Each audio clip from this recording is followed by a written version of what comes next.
Sosok ST Burhanuddin, Jaksa Agung yang dipanggil Papa oleh Selin Evangelista.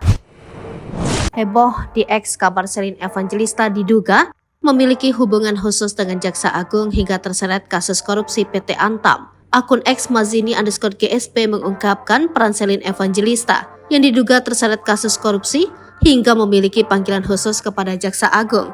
Dikutip dari akun Instagram Rumpi_Asik pada Jumat 3 November 2023, beredar tudingan yang menyebut bahwa Selin Evangelista dijadikan alat untuk melobi Jaksa Agung ST Burhanuddin.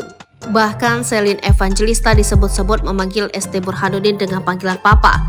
Gara-gara memiliki koneksi dengan Jaksa Agung tersebutlah yang membuat Selin Evangelista diduga menerima uang sebesar 500 juta rupiah. Lantas siapa sosok ST Burhanuddin yang dipanggil Selin Papa? Sanitar Burhanuddin lahir di Cirebon 17 Juli 1954. Ia adalah anak dari pasangan Enti Sutisna dan Jojo Juansi. Ia merupakan adik Tubagus Hasanuddin, mantan perwira tinggi TNI AD yang kini menjabat sebagai anggota DPR RI. Karirnya diawali sebagai staf Kejaksaan Tinggi Jambi sejak tahun 1989. Ia kemudian mengikuti pendidikan pembentukan jaksa dan beberapa kali menjabat sebagai Kepala Kejaksaan Negeri sejumlah daerah, mulai dari Bangko, Jambi hingga Cilacap.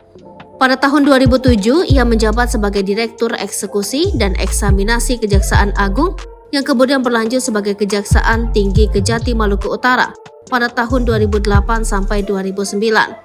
Karirnya kian melejit hingga sempat menjadi Kepala Kejaksaan Tinggi Maluku Utara dan Kepala Kejaksaan Tinggi Sulawesi Selatan dan Barat.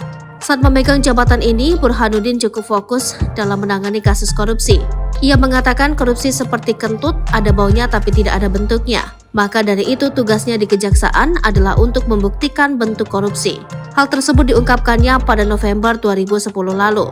Burhanuddin juga pernah menjabat sebagai Komisaris Utama PT Hutama Karya berdasarkan surat keputusan Menteri Negara BUMN nomor SK132 MBU-8/2015 pada tanggal 4 Agustus 2015. Karirnya yang terakhir, ia menjabat sebagai Jaksa Agung Muda Perdata dan Tata Usaha Negara pada 2011 sampai 2014. Lalu pada tanggal 23 Oktober 2019, Burhanuddin dilantik oleh Presiden Joko Widodo menjadi Jaksa Agung dan masih menjabat hingga saat ini. Download Tribun X sekarang, menghadirkan lokal menjadi Indonesia.